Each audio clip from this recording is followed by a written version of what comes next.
श्री गुरुवे नमः। ओम शांति शांति शांति। वशिष्ठ।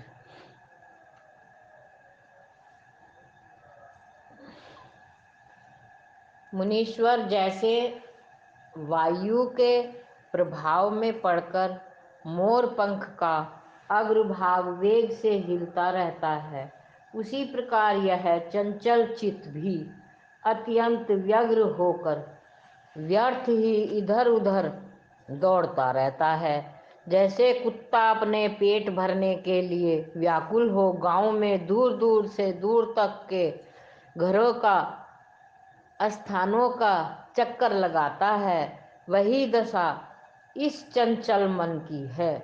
इसे कहीं भी कोई अनुकूल वस्तु नहीं प्राप्त होती, इसलिए यह दीन बना रहता है। यदि इसे कभी विशाल धन का भंडार प्राप्त हो जाए तो भी यह भीतर से तृप्त नहीं होता। जैसे बांस या बैत की बनी हुई पिटारी कभी जल से नहीं भरती, उसी प्रकार धन से मनुष्य का जी नहीं भरता। मैंने जैसे अपने झुंड से बिछुड़कर जाल के जकड़े हुए मृग को कभी सुख नहीं मिलता, उसी प्रकार समस्त साधनों से शून्य एवं सत्संग रहित मन सदा दुर्वासनाओं के जाल में जकड़ा रहता है, इसलिए उसे कभी सुख और संतोष नहीं प्राप्त होता। मैंने तरंगों के समान चंचल वृत्ति को धारण करने वाला यह मन अपने स्थूल सूक्ष्म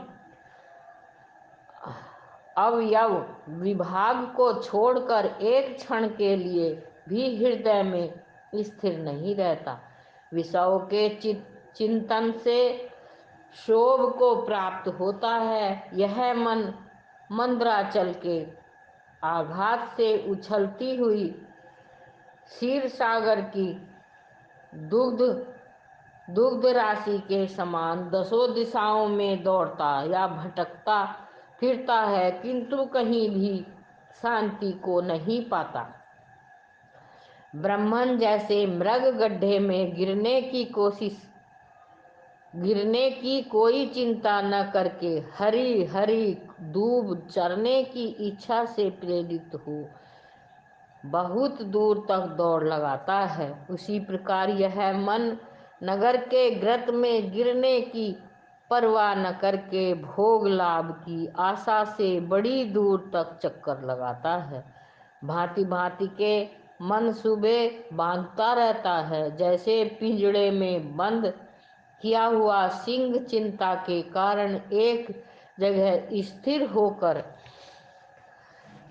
होकर नहीं रहता, उसी तरह नाना प्रकार की चिंताओं से अत्यंत चपल हुआ मन अपनी चंचल वृत्ति के कारण कहीं स्थिर नहीं रह पाता। जैसे हंस जल से दूध को निकाल कर लेता है, जैसे हंस जल से दूध को निकाल लेता है, वैसे ही मोह रूपी रथ पर आरूढ़ हुआ यह मन भी इस शरीर से उदेक शून्य समता के सुख का अपहरण कर लेता है। ब्रह्मन मान रूपी ग्रह अग्नि से भी अधिक उष्ण है, उसके ऊपर चढ़ता पर्वत पर चढ़ने से भी अधिक कठिन है, तथा वह ब्रज से भी बढ़कर कठोर है।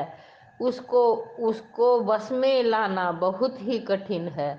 जैसे मांस भक्षी पक्षी मांस पर टूट पड़ता है, उसी प्रकार मन भी इंद्रियों द्वारा उपलब्ध होने वाले विषयों की ओर दौड़ पड़ता है, परंतु जैसे बालक पहले तो खिलौनों की ओर ललकता है, फिर उसे पाकर थोड़ी ही देर में उससे मुंह मोड़ लेता है, उसी तरह यह मन प्राप्त हुए विषय से क्षण भर में ही विरक्त हो जाता है और नए नए विषय की खोज करने लगता है।